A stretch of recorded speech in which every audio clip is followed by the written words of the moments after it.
So here we go, guys. I'm going to delight you with another mushroom video.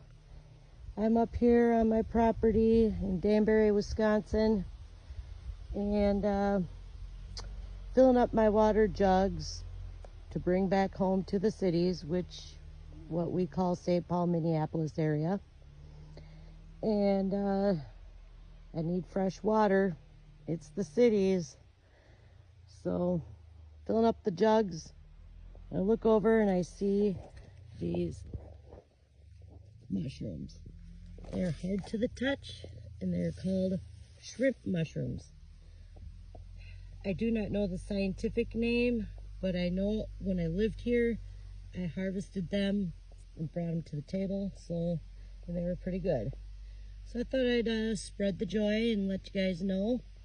I typically find them at the base of a tree, but these ones are kind of spread out amongst the ground around these trees.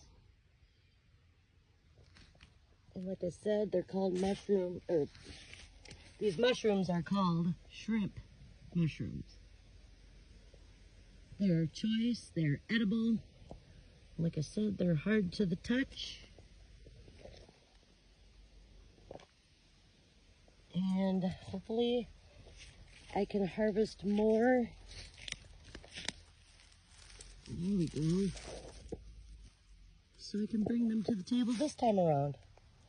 All right, I hope you learned something, because we learn something every day. And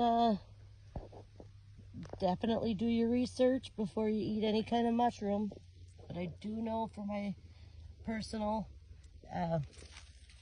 reference, I do have a mushroom book that I do look up, and I do ask people before I eat any kind of mushroom. And these ones are shrimp mushrooms. All right, you guys have a good one, and we'll see you next time.